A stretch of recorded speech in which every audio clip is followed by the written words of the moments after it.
Kita akan bahas terkait sosok besar di balik ijazah Jokowi bersama Humanan, Wakil Ketua Pradi Bersatu yang juga pelapor penuding ijazah palsu ke polisi dan ahli digital forensik yang menuding ijazah Jokowi palsu, Rismon Sianipar. Selamat malam Bang Rismon, Bang Humanan. Ini kalau sekarang sudah sampai mana Bang Rismon after gelar perkara khusus kemarin? Lalu juga di Polda Metro Jaya masih ada laporan dari Pak Jokowi. Kalau dari tim Anda sudah dapat kemana ini progres after ini? Sudah ada undangan lagi, sudah ada undangan untuk klarifikasi lagi atau seperti apa? Belum ada sama sekali, Mbak. Tapi begini, kami menghormati proses hukum yang ada di Polda Metro Jaya, tetapi kami meminta juga agar kepolisian juga ya memproses laporan saya di Polda DIY atas dugaan skripsi palsu. Itu nggak ada progres sampai sekarang? Belum ada. Berikut juga dengan dugaan penyebaran berita bohong terkait dengan bantahan peranan Pak Kasmujo dalam membimbing skripsi dan membimbing akademis. Jadi kalau kepolisian menerapkan prinsip equality before the law, maka semuanya harus jalan sesuai dengan rel hukum yang kita kesepakati, begitu. Tapi laporannya waktu di Polda DIY itu diterima kan ya? Kalau dari liputan yang saya lihat sebelumnya itu iya, diterima, Mbak. Jadi terutama laporan, saya sudah diperiksa juga pemeriksaan awal, laporan atas dugaan skripsi palsu. Karena kami itu sangat kecewa dengan penjelasan atau metode forensik yang tidak dikenal dalam forensik digital, ya, forensik analog juga begitu. Dirtipidum menjelaskan bahwa lembar pengesahan skripsi Joko Widodo itu produk dari letterpress atau handpress hanya karena telah diraba, dirasakan ada cekungan, langsung disimpulkan secara prematur. Oleh karena itu, supaya Polda DIY melanjutkan proses hukum yang diperlukan untuk menguji apakah lembar pengesahan skripsi tersebut itu berasal dari tahun 1985. Nah, artinya apakah kalau di Polda Metro Jaya didorong untuk diselesaikan oleh pihak Anda, Bang Humanan, yang di Polda DIY juga laporannya Bang Rismon harusnya diproses dengan hal yang sama? Ya, artinya kalau terhadap dua laporan polisi ya yang sudah ada ini saya mendukung penuh ya. Secara personal saya mendukung penuh. Dua-duanya? Biar dua-duanya berjalan aja, beriringan. Tapi pastinya perlu saya jelaskan di sini bahwa Polda Metro Jaya telah melakukan penyitaan terhadap ijazah Pak Jokowi yaitu S1 maupun yang SMA. Nah, sehingga menurut saya yang apapun yang dilaporkan oleh Bang Rismon kepada Polda DIY itu ya pastinya mereka akan sedikit banyak mengalami kelambatan. Karena kenapa? Karena ijazah aslinya sudah disita oleh pihak Polda Metro Jaya. Nah, terkait skripsi mungkin yang disampaikan atau yang dilaporkan oleh Bang Rismon ini, ya pastinya kita juga akan minta nanti diuji, ya kan? Dalam arti ketika proses penyelidikan mungkin masuk nanti ke penyidikan, ya kita juga akan meminta biar diuji lab saja. Tapi kalau memang pihak kepolisian nantinya ketika memanggil, mohon maaf Pak Jokowi, dalam hal ini untuk dicek lab barangkali skripsinya, ya kita juga akan mendorong Pak Jokowi untuk di dalam proses penyelidikan untuk diserahkan saja. Karena kenapa? Nanti cek lab itu karena sudah pernah dilakukan ketika di Bareskrim, sebelum masuk penyidikan kan secara sukarela Pak Jokowi telah menyerahkan. Sehingga di dalam laporan yang dilayangkan oleh Bang Rismon ini, kami juga akan mendukung penuh, kami juga akan meminta Pak Jokowi kalau bisa memang serahkan agar proses hukum itu bisa terang benderang. Seperti itu. Artinya nggak ada masalah dong Bang Rismon tadi, ijazahnya udah disita juga sebagai ijazah analog. Kalau autentisitinya, keasliannya itu belum. Yang kalaupun ada yang diserahkan, ya kita belum melihat berita acara penyerahannya, ya. Begitu juga jangan diklaim dulu itu asli, ya kan? Kenapa bisa gitu? Loh, karena kami menemukan banyak fakta kan dari apa yang ditampilkan oleh Dirtipidum, jumlah SKS cuma 122. Itu kan syarat untuk sarjana muda di UGM.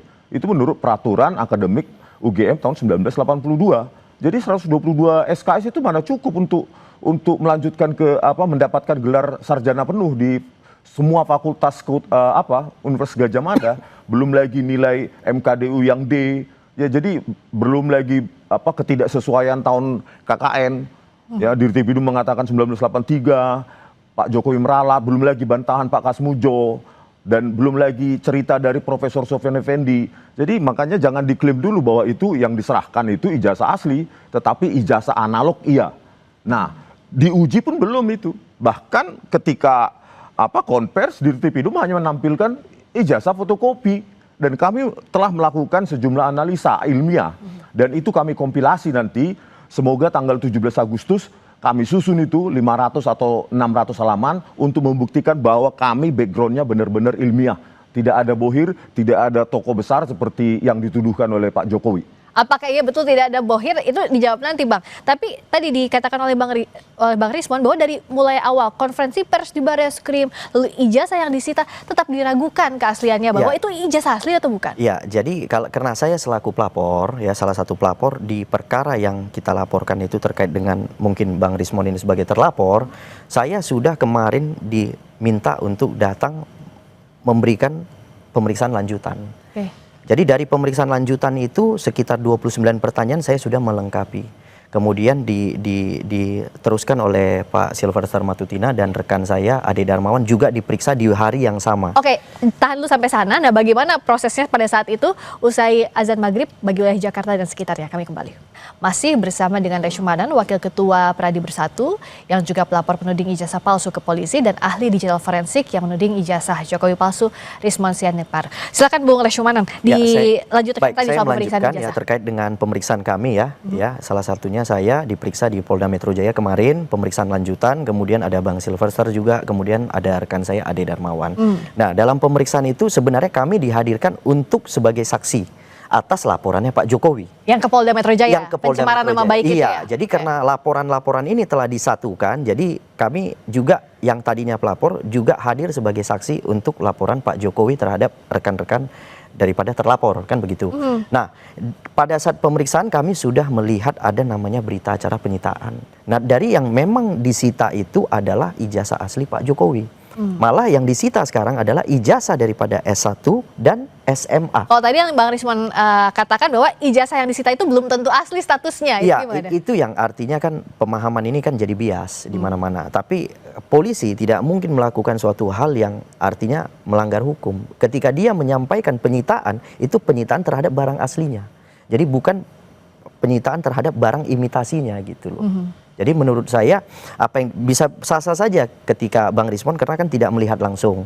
Tapi saya rasa karena kita kan warga negara, kita tahu bahwa polisi inilah yang diberikan oleh negara hak konstitusi untuk melaksanakan hukum. Jadi ketika dia melaksanakan penyitaan, menurut saya apa yang dia lakukan itu sudah sesuai dengan SOP gitu. Jadi tidak perlu lagi kita bantah gitu. Artinya pendapat Bang Rismon ini akan membuat makin bias masyarakat. Jadi saya meminta supaya Bang Rismon ini juga harusnya menyerahkan kepada hukum, ya kan, kita ikuti saja, kita lihat nanti. Pastinya saya nyatakan penyitaan itu adalah produk asli yang disita. Produk asli yang disita, nggak usah diraguin harusnya, kata Bang Rismon. Tidak dong, ya dengan banyak histori kepolisian juga memanipulasi barang bukti digital. Ya misalnya? Kan? Kasus Jessica Wongso, kasus Vina Cirebon, kasus KM50, kasus Verdi Sambo. Oleh karena itu kepolisian perlu pengawasan. Nah, pengawasan itu kan bisa kita lakukan kalau transparan. Kalau bukan hanya klaim-klaim, nah jelaskan kepada publik, tunjukkan aslinya di mana, metode forensiknya apa, output variabelnya apa, baru kita percaya. Apa yang dianggap oleh Bang Rismon dan kawan-kawan itu tidak asli yang disita oleh polisi, seperti yang tadi dikatakan Bang Reshumanan, itu ijazahnya asli. Kita sesuai kan dengan ketika SOP. Kuliah ya menempuh studi terutama di perkuliahan, kita kan ada observasi, pengamatan, terus analisa, baru kesimpulan. Terus kalau hanya diberikan kesimpulan bagaimana kita percaya? Sementara publik aja pun mengobservasi pun belum pernah. Melihat begitu dalam bentuk digital pun belum pernah. Tapi kita dipaksa untuk percaya. Belum lagi kita minta metode forensik apa yang dilakukan oleh kepolisian. Outputnya bagaimana? Apakah sudah uji kertas, uji tinta, jenis tinta dan segala macam? Kan tidak pernah ada. Pondasi kami adalah kalau skripsinya bodong, maka dia akan melahirkan ijazah yang bodong juga. Gitu. Identik yang diuji oleh Barreskrim sudah kami bantah. Kami bantah mentah-mentah pada saat sidang gelar perkara khusus, dan tidak ada bantahan dari pihak Pak Jokowi maupun pihak dari Barreskrim, padahal kami tunggu di situ. Karena apa? Ilmuwan itu bisa salah loh. Kami siap salah dan dihukum begitu. Nah, tapi Bang Rismon, apakah memang kalau dari pihaknya Bang Rismon, ya untuk dijelaskan juga, apapun yang disampaikan polisi, apapun yang disampaikan pihaknya Pak Jokowi pasti dibantahkan, tidak akan ada jawaban memuaskan untuk Bang Rismon dan kawan-kawan. Memangnya apa yang disampaikan selama ini? Kan langsung jump into conclusion. Kan Hanya dibilang asli, metodenya apa, penjelasan proses akademiknya saja dari UGM itu nggak pernah dijelaskan secara utuh. Terdaftar sebagai sarjana muda sejak tahun akademik 1980-1981. Tahun akademik berikutnya juga sarjana muda. Tiba-tiba ada transkrip nilai 122 SKS. Itu pun tidak final karena kami punya ya yang tahun 1985 transkrip nilai akhir itu tidak ancur-ancuran seperti itu. Nilainya malah tulis tangan. Nah, bukti-bukti yang disampaikan tadi bukan karena ada bohir di belakang Bang Risman dan kawan-kawan, tapi jawabnya nanti usai jeda di Sapa Indonesia Malam. Kami segera kembali.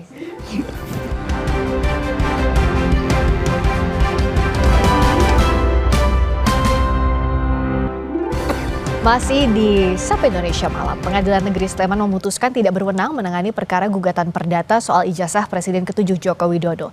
Majelis Hakim berpendapat perkara sengketa informasi publik lebih tepat diajukan ke Komisi Informasi Pusat atau Pengadilan Tata Usaha Negara. Pengadilan Negeri Sleman menggelar sidang gugatan perdata terkait ijazah Presiden ke-7 Joko Widodo yang diajukan Komarudin. Agenda sidang putusan sela yang digelar secara e-court atau elektronik. Dalam putusannya, Majelis Hakim yang diketuai oleh Cahyono memutuskan tidak berwenang mengadili perkara ijazah Jokowi karena masuk sengketa informasi publik. Dalam putusan sela tersebut nomor 106 itu bahwa Majelis Hakim setelah bermusyawarah menjatuhkan putusan sela menerima terhadap eksepsi kompetisi absolut. Ya, jadi intinya Pengadilan Negeri Sleman tidak punya kewenangan untuk menangani perkara nomor 106 PDTK 2020 ini.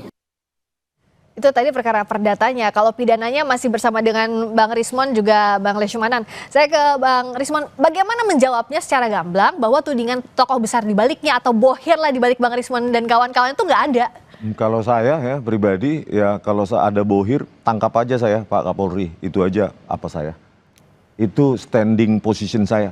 Kalau memang ada, tangkap aja langsung saya. Karena apa? Karena itu jahat tindakan itu. Dibayar untuk menganalisa, berarti kan itu hasil analisa saya berarti hasil dari pesanan berarti.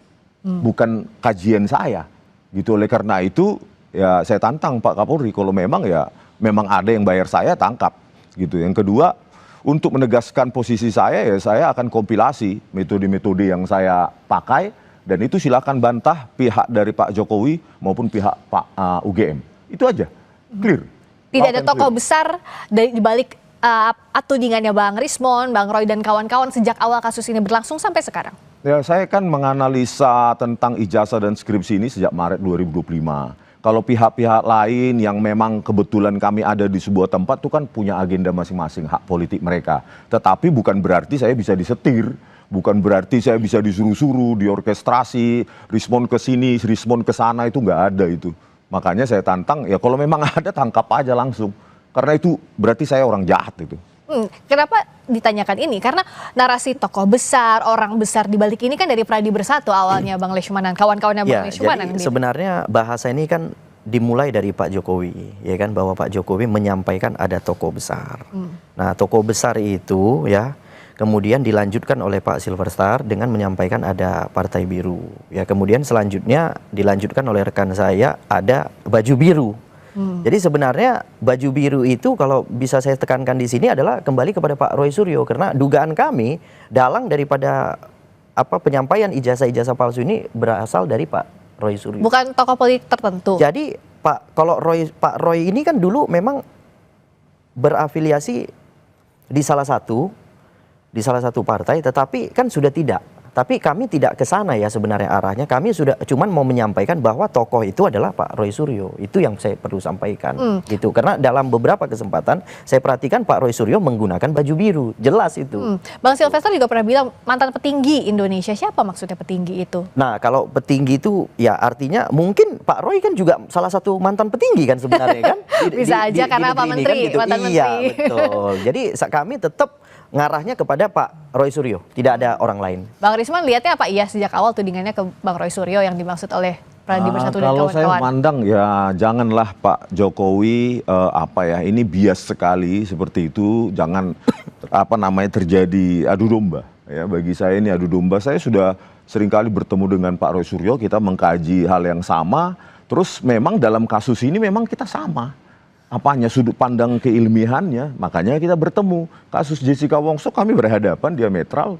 Itulah keilmiahan bahwa kadangkala kita bertemu dalam satu hasil analisa yang sama. Saya sudah bilang sama Pak Roy Suryo, kalau nanti ada kasus lain ya kita siap untuk saling hadap-hadapan begitu. Oleh karena itu ya ini dituntaskan aja dengan, nah tadi kaitannya dengan PN Sleman dan PN Surakarta itu sampai NO tidak berwenang, itu harusnya kesempatan emas untuk Pak Jokowi sebenarnya untuk menunjukkan ijazahnya kepada publik yang Anda pakai untuk pencalonan presiden 2014-2019, dan itu kan hak publik. Harusnya kan pengacara-pengacara itu tahu Undang-Undang Nomor 14 tahun 2008 ya, ijazah yang pernah dipakai untuk mendapatkan jabatan publik itu kan sudah menjadi milik publik, sebenarnya milik rakyat itu ijazahnya Pak Jokowi itu. Tetapi inilah sangat panjang ya, jalan berliku. Oleh karena itu kami tegaskan bahwa kami tetap ilmiah. Saya, Pak Roy Suryo dan Bu Tifah tetap ilmiah. Tanggal 17 kami buktikan pada Indonesia bahwa kami benar-benar pada jalur ilmiah gitu, Bang Luchmanan. Gimana Bang Luchmanan? Ya, kalau artinya kan gini, apa yang disampaikan mungkin Bang Rismon dengan kawan-kawan itu kan secara ilmiah yang mungkin memang secara keilmuan daripada Bang Rismon kan gitu. Tetapi dalam proses yang kami laporkan ini kan dua hal yang berbeda. Yang kami laporkan adalah tuduhan palsu ya. Yang kami laporkan ini adalah suatu tuduhan palsu terhadap suatu produk. Kan begitu kan? Tidak terima bahwa produk itu disebut palsu. Iya, kami tidak terima bahwa salah satu produk itu yang pernah digunakan Pak Jokowi sebagai instrumen itu dinyatakan palsu. Karena kenapa? Pihak Bareskrim telah menyatakan bahwa produk itu asli. Kemudian pihak universitas yang mengeluarkan produk itu telah diperiksa dan menyatakan itu asli. Kemudian ada teman-teman kuliahnya Pak Jokowi telah diperiksa dan menyatakan memang benar berkuliah dengan bersama gitu. Artinya dengan metode, dengan perbandingan itu kami menyimpulkan memang ini adalah tuduhan palsu. Sehingga terhadap laporan kami maka dinaikkanlah dari tahap penyelidikan ke penyidikan. Jadi yang bisa saya komentari di sini adalah bahwa laporan kami telah naik penyidikan. Metode yang akan digunakan terhadap pemeriksaan laporan itu mungkin kami juga akan menggunakan ahli. Ya kan, mungkin ahli yang akan disediakan oleh pihak polisi gitu. Jadi sehingga ya boleh-boleh saja nanti Bang Rismon dan kawan-kawan memberikan keterangan itu pada proses penyidikan.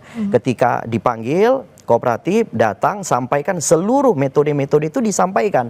Nah, nanti metode yang disampaikan dalam BAP itu akan diuji kembali oleh ahli yang disediakan oleh pihak kepolisian. Oke, berarti last but not least untuk dua-duanya Bang Rismon dulu. Satu, untuk adu bukti saat untuk kasus yang sudah naik penyidikan, termasuk menunggu juga laporannya Bang Rismon bagaimana nanti nasibnya. Yang kedua, adu bukti juga bahwa tidak ada orang di balik Bang Rismon dan kawan-kawan. Itu apa yang mau disampaikan? Ya ini makanya kami menuliskan secara komprehensif ini, silahkan dibantah nanti ya mau. Sebenarnya bantahan itu yang paling efektif adalah pada saat gelar perkara khusus, dan kami inginkan harusnya terbuka untuk publik. Tetapi apa yang kami dapatkan zonk. Ahli dari yang didatangkan oleh Pak Jokowi juga tidak membantah apapun tentang argumentasi kami. Oleh karena itu kami kompilasi, dan ini kalau memang Polda memanggil kami lagi ya kami jelaskan. Kalau bisa BAP itu 500 halaman nanti kami buat. Silahkan ketik begitu loh. Oleh karena itu ya kami tetap berpendirian yang sama dari dulu. Saya sejak meneliti Maret 2025 ini saya pergi ke lapangan. Tapi diprotes, kok sudah kesimpulan, ya inilah untuk memperkuat fakta lapangan dengan analisis secara komputer gitu loh. Bahwa digital forensik itu dalam kasus besar pernah kok dipakai untuk menyelesaikan atau mengotentikasi, menunjukkan bahwa dokumen analog palsu. Dua bisa saya katakan yaitu Killian Document dan Hitler's Diaries. Itu dokumen analog palsu ya, disimpulkan, digunakan digital forensik untuk mengotentikasi, untuk membuktikan bahwa itu palsu. Jadi mana salahnya? Apa yang kami lakukan sudah dilakukan oleh negara maju gitu loh. Argumentasi pihak Pak Jokowi mengatakan dokumen analog hanya bisa diforensik secara analog. Tolong googling yang saya katakan dua kasus besar tersebut. Oke, kalau dari Bang Luchmanan untuk lawan BAP 500 halaman tadi gimana? Ya, itu artinya gini, saya nggak mau masuk terlalu dalam kepada proses penyidikan karena proses penyidikan ini kan milik polisi. Artinya saya tidak mau mempengaruhi penyidikan polisi.